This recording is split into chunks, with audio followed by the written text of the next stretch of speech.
There are different techniques for measuring and calculating energy use and energy efficiency, and we'll look at some of these today. And we'll also look at when to measure versus when to calculate and how these different techniques can be applied. So Kevin, why do we measure energy and what's that used for?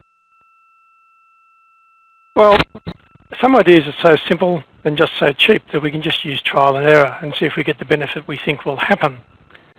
However, for many improvement suggestions, we need to introduce a bit more rigour, especially if where we need to implement the idea will cost time or money, and we need to be careful to get the best outcome, or where there are ideas which are competing for funding or effort, or something similar, and so we need to make a choice. Or we need to be able to demonstrate that the idea has worked and we've gained the benefit. Or maybe we're just not sure what or where the problem is, and so where to put our effort. In these cases, we need to be able to analyse and compare the ideas. To do this, we need relevant information to help us make these decisions and to demonstrate the benefits. The best way to do this is through the use of appropriate numbers. If we can measure the current energy use in different parts of the process, we can work out which parts use the most energy. If we measure energy use, we can also measure the energy saved by implementing the idea. And so we have hard data to argue our case and demonstrate that the benefits have been achieved. Or we might want to compare our energy use to what other people are using doing similar things. And this might help us know whether to proceed or not. So typically we call this a benchmark, and it provides data for similar businesses based on location, type of business size, and so on. An example of this is hotels who can use EarthCheck as benchmark figures for energy use per guest per night. Measurement is usually about reading gauges or meters. Maybe they're already installed, or you might need to have them installed. For an energy improvement initiative, we often need a largest number of temporary gauges to read both and record our use. And these usually need to be installed, and we call this data logging. This is to give us the information we need to analyse and improve our energy efficiency. Having done this, we may then decide down the track to install some permanent meters to monitor our ongoing energy efficiency. So once we've done some measurements, why do we need to use calculations? Well, measuring's good, but it's not always practical to measure everything. And so we might want to calculate when, for example, the measuring equipment's not installed, and installing it's going to be expensive or take some time. Or maybe the wiring system or the plumbing system is so complicated that we can't identify where and what meters to put on for individual items of equipment. Or maybe we're just not sure what parts of the process will benefit most from installing the measuring equipment. So in these sorts of situations, we often need to make some estimates of energy use, and we use calculation to do that. Either to work out where we want to install the meters, or maybe even instead of installing meters. We can apply calculations in much the same way as we use measurements. We work out which parts of the process use the most energy, and we then quantify the energy saved by implementing an idea. Often the initial calculations need not be completely accurate, they're just estimates. But they help us find the areas needing attention. They act as ballpark figures so that we can use comparison. Another application is if we want to compare the energy we have used with the theoretical energy use. Put simply, the theoretical energy use is what we would have used in an ideal world where none of the energy was wasted. And so we might calculate this from data about the materials we're using, the amount consumed or produced, the context, and so on. We might also want to manipulate data we've collected. So we've collected the data from measurements or from energy bills or from energy audits. And maybe we want to compare things that aren't the same. So if we've measured apples and we've measured oranges, we need to convert them all into pieces of fruit. We might want to convert the data into something that makes it more meaningful. Maybe we want to estimate the big picture from local data, or the other way around, estimate the local picture from the broader data. Or maybe we want to do a bit of modelling to test out some ideas using different figures for productions, costs, energy use, etc. And we will come back to modelling a bit later. Chris, you use a combination of measuring and calculation in your audit processes. Can you explain the types of calculations you might use? Yeah, sure.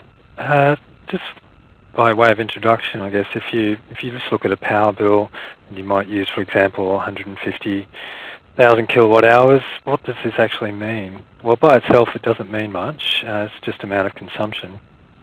So there are different ways of making the data more meaningful. Typically, you collect 24 months of data from bills, and this allows you to see trends, as well as have a better picture of total energy use. The amount of energy use will depend on variables such as the weather conditions, whether it's in summer or winter, whether the plant is in production or if it's shut down for holidays, and what part of the value chain the data covers. These and many other questions may need to be answered in order to turn this data into more meaningful information. The first question we should answer when approaching calculations is, what part of the value chain does it cover?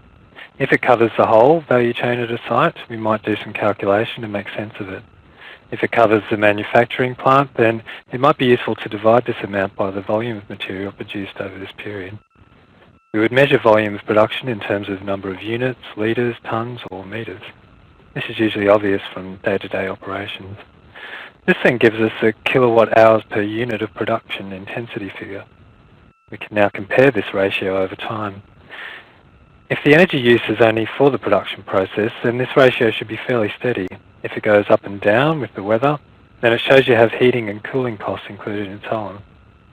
If the energy use is only for an office or a similar facility, then it might be more appropriate to express this as a ratio of kilowatt hours to hours worked or square metres or something similar.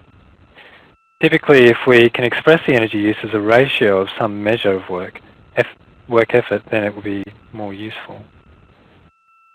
So, focusing on the types of calculations we can do, we can start by analysing energy efficiency. We only have the data applying to the entire site or the business, or at least large chunks of it. So one of the first things we want to do is to try and estimate how much of the total energy use we can attribute to each area of the site. We restrict this discussion to electricity just to make it less confusing. The same principles can be applied to other energy sources though. So one approach might be just to count and multiply, and this is simply just walking through an area, counting the number of energy using devices and then multiply by the rating of each item. So this works for things like lights, computers and plant equipment where you have the specifications or the rating plate. Let's look at a few examples. So for example with lights, you walk through an area and you can count 315 light fittings, and each globe or fitting is about 100 watts. That includes the actual fitment and the ballast as well. And you know this because you changed the lights or you've seen the replacement lights. So roughly this area consumes 315 times 100 watts, which is 31.5 kilowatts. This area has the lights on for 9 hours a day, 5 days a week, and so uses 9 by 31.5, which equals 283.5 kilowatt hours a day, or 283.5 times 5, which equals 1417.5 kilowatt hours a week. Motors and appliances, these will have a rating plate on them.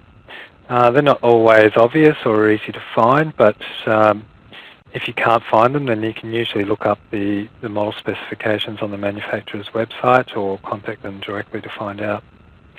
And as with the light globes, if we multiply the rated kilowatts by the hours it's turned on, we'll get the kilowatt hours. We also need to take into account the load rating of the motors, but we'll talk more about this later. Adding up all of these for an area will lead to total kilowatt hours for motors and appliances in the area. If we add up all the kilowatt hours numbers for an area, we get an estimate of the total energy use for the area. And if we repeat this for all areas covered by the bill and add the values for each area, we should get total something like what the value is on the bill. It might vary a bit, and if it varies way too much, then start asking questions and find out why. This information will quickly show what areas we need to focus on in terms of energy efficiency projects and where efforts to reduce energy will be most effective. Thanks, Chris. And you've touched on some different sources of data for these calculations. We do have an energy efficiency video that looks at this in more detail, and that's available from sustainabilityskills.net.au at the Energy Efficiency Videos page. We mentioned modelling before, and this is another use of calculations. We have a video clip here where Philip, the operations manager from Marquee Bathroom Products, is talking about how they used modelling when deciding about solar energy.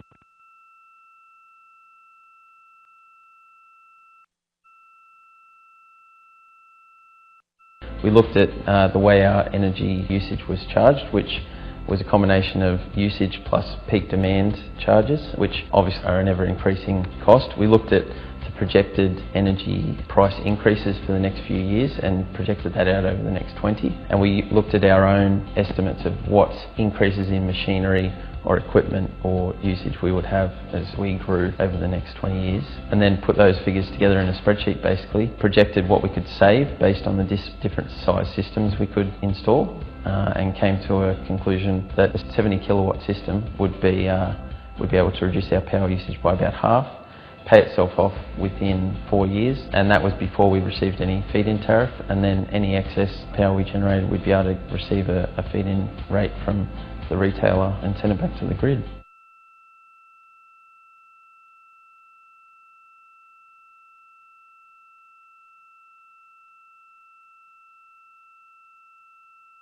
So Kevin, how would you use calculations in modelling? Well, modelling's about using maths to work out the possible impacts of a change before we actually make the change. So if we're replacing old with new, this may be a great energy saver. But this needs to be balanced against the cost of the replacement, and so we need to make a business case. Sometimes the savings are sufficient to justify the change, sometimes they're not. But how do you know without buying, installing and testing it out? So what we might do in this situation is we might do a little bit of modelling. And so the example we have here is we have two 22 kilowatt compressors which are running 24 hours a day, 5 days a week. And so we can calculate out that they consume 2 times 22 times 24 times 5, which is 5,280 kilowatt hours per week. And someone suggested, well, maybe we buy one new 5 kilowatt compressor, which only runs 8 hours a day, and that allows us to simply run the 22 kilowatt compressors only 16 hours a day. And so we can model our new energy use. So the two 22 kilowatt compressors running for 16 hours works out at 3,520 kilowatts. The single 5 kilowatt compressor running 8 hours a day, 5 days a week, works out at 200 kilowatts. Total energy use, therefore, is 3,520 plus 200, which gives us 3,720 kilowatts. So a quick calculation shows that we have actually saved 1,560 kilowatts per week. So this is a quite simple example of modelling, but we could easily use the same approach for more complex modelling, and we may choose to set up in a spreadsheet so we can easily do what-if scenarios. As Philip was talking about in the video clip, they factored in some what-ifs about energy price increases and additional equipment they might need in the future. So theirs was a much more complex calculation. They looked at the capacity of their current electricity supply, their current and future energy needs, their projected costs, production rates, and so on. So measuring and calculating are both key aspects of quantifying energy efficiency and are often complementary.